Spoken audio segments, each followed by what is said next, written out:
Declaring the death of Star Wars may have been a premature proclamation in previous years, like that alliteration. I know I did, but I think we can firmly say 2024 was about the worst year that the brand could have. And hey, a 47-year-long run, you could argue that, about the past decade or so, it's kind of like that glamorized ideal that, fat people have. It's like, oh, if I just gorge myself right now, well, it doesn't matter if I don't make it to 50, okay, I'm just going to have a fun time that I go. It's like, yeah, you're going to have a fun couple of years, and then after that, it's just going to be languishing in disaster. And that is exactly what has happened with Star Wars, but at least in previous years, like in 2023, there were some victories to be had, but in 2024, from the inception, okay, because you guys might remember, but right there at the beginning, you had Charmin Obaid-Chinoy kick off in an entire firestorm by hopping on CNN's New Year's Eve special, right? And creating that entire news cycle around the feminist director with her Rey movie, and it's finally time that a woman is in charge of Star Wars, and things didn't really get any better from there. I mean, what did you follow that up with a few months later? All right, a little show called The Acolyte. And now, with that out of the way, well, for as much as Disney and Lucasfilm would like it to be, but there are still some weirdos that are out there not getting over that series' demise. You got the Skeleton Crew, and well, here's the thing. Nobody's watching this stuff. Like, I'm not seeing anybody cover it, mention it, reference it at all whatsoever. If it's a show that is streaming on a service and nobody's watching it, is it even really streaming? Because anecdotal evidence aside, it's like we can't even get tangible numbers on this one, because as you see right here, Star Wars Skeleton Crew flops again, fails to land in the top 10 streaming viewership charts for a second week. And because Disney, well, why would they release such embarrassing figures? Like, we're never gonna know how bad this show is actually doing. And yeah, the first couple episodes when they dropped, people were saying it's fine, but here's my caveat, and then with episode 3 inserting all of the propaganda that Pixar and Marvel seem to be kicking to the curb. I said my piece on it because we can just go ahead and pattern recognize what exactly Lucasfilm has been doing recently and go, no. You might think that it's inoffensive. You might just think that it's a kid show, but there are nefarious acts at play. Because you might say that this is a kid show, but Star Wars hasn't really been a kids brand in a long time. Perhaps the OT. Perhaps the prequels, but the new stuff that Disney's putting out, like, it's reviewers and creeps online that are watching it. That's about it. That's really about it. Kathleen Kennedy, Dave Filoni, and the rest of those hacks over there are aiming at a certain demographic, but in reality, they aren't attracting that new audience. Star Wars is a dying brand, but now, yeah, I think it's dead. Okay, because 2025 might have a slight blip in relevance. Okay, Andor season 2, I think it'll probably do good. It's not going to chart anywhere near the top of any of these ratings lists, but I would imagine, it'll do better than The Acolyte.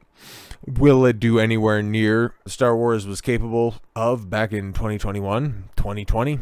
Nah, I don't think so, but even still, like, that has all the other trappings of people not wanting to give a show a chance, because we know definitively it's ending with season 2, and it's already having to fight an uphill battle by being about a lesser known, canonically dead character from a spin-off movie that came out in, what was that, 2016? And then maybe towards the end of the year, you might get Ahsoka season 2.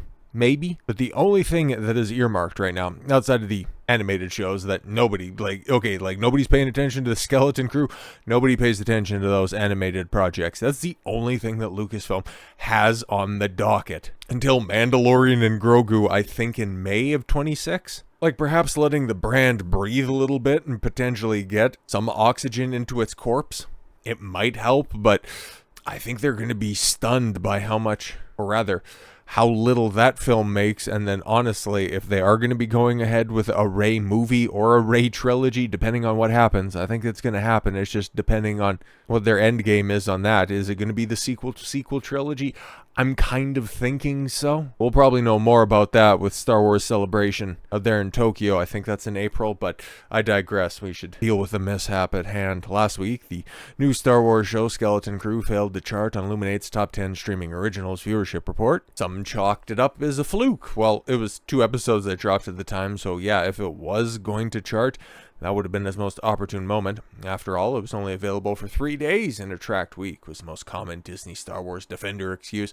But this week leaves no question in anyone's mind, save for the shilliest of Kathleen Kennedy shills, who somehow managed to spin anything as a positive. Yeah, see, because all the toxic chuds aren't talking about it, therefore that means that it's good. But Skeleton Crew is thus far a flop and has failed to chart and illuminates top 10 streaming originals for the second week in a row, this time with 3 episodes out. Oof, meaning that it's failed to get 288.9 million minutes. That's that ain't good. Once again, yes, Paramount Plus and Netflix dominated the top 10, with Peacock filling the last spot with Day of the Jackal, which I've heard decent things about. Topping the charts, yes, Taylor Sheridan's show, Landman, which a lot of people are loving.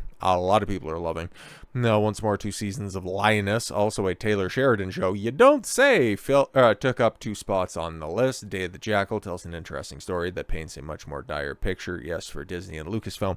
The show sat at the bottom of the list with 288.9 million minutes watched. It also filled in the position in previous weeks with 332.3 million minutes watched, a 13% decrease from last week, but Skeleton Crew still hasn't managed to break into the top 10. That's not good. That's not good there. You professional coffee fetcher, you've done this. Congrats. With around 1 minutes of runtime over 3 episodes, the Star Wars show would need just north of 2.38 million households watching to meet or beat that number and crack the top 10. Just 2.4 million households discovering the show late, and watching all 3 episodes would have put it ahead, and yet it didn't. So that lets you know that literally thousands of people are watching this show. A show that likely has at least $100 million budget, fails to draw a comparable audience to several critique channels on YouTube. That's amazing. That is absolutely amazing, and really does paint a dire picture for Star Wars. One that they're really going to have to reconcile and reckon with here in 2025, because Disney co-chairman confirms the Acolyte was scrapped because views were too low for its cost. And this right here, well, it's revelatory, because this is the first time that anybody actually affiliated outside of just simple leaks where you could just go, oh, I don't know, but heard it from Disney. But this is the first acknowledgement that, yeah, the Acolyte, it's been scrapped. So, of course, these freaks are probably, well, given the fact that they don't have any family or friends, they'll be able to chew on this over the next week. Disney Entertainment co-chairman Alan Bergman confirmed Leslie Headland's The Acolyte series was scrapped because viewership was too low for how much it cost. Speaking with Vulture's Joseph Adelaine, Bergman was asked, The Acolyte had many strong reviews. Did it? Yeah, oh right, yeah, on the critic side of things, it just kind of goes to show you that's more or less a kiss of death. That's another thing we learned in this year. Star Wars is officially dead, and any time that something gets critical praise, that is a thorough mark against it. It's something else that you could have claimed for a while, but, you know, the divide between the review class and the actual audience has not been more pronounced than it has been this year with gaming, with television, with movies. It has been something. And did well, yes, in ratings in the first week. No, the Acolyte didn't do well in ratings. It was always right next to the bottom because, yeah, even in the first week, I forget, because I know we talked about it the last time, but even I can recall it had something like 338 million minutes watched, which is still enough to break into the top 10 if it were to drop right now, but it would still miss out on the top 5 and not be anywhere near the top of the list. So no, let's stop this revisionist history right in the tracks. Yeah, why didn't you? Oh, I'm sorry. So why didn't you move forward? Opting, yes, against a second season. So as it relates to the Acolyte, we were happy with our performance. Sure you were. But it wasn't where we needed it to be. Oh yeah, given the cost structure of that title, quite frankly, yeah, $230 million, and the best that you could do was fall outside the top 10 on a consistent basis. Oopsie daisy. To go and make a season 2. So that's the reason why we didn't do that. So yeah, confirmation that the Acolyte season 2 has in fact been scrapped, and it was all because of bad performance. Big shock on that one. But as a Star Wars fan, what exactly do you have to look forward to? Okay, we've laid out, you know, the roadmap. There's a whole bunch of announced projects. Okay, there's a bunch of announced movies and television shows and season 2s that are potentially out there. Don't know if they're ever going to go to screen. Don't know if they're ever going to get out of the conversation phase, but they've been announced. So I guess that's something to look forward to. But I guess in order to scratch that itch from a galaxy far, far away, you have to go to different mediums. And that is something that, hey, Star Wars did in 2024 very famously as well.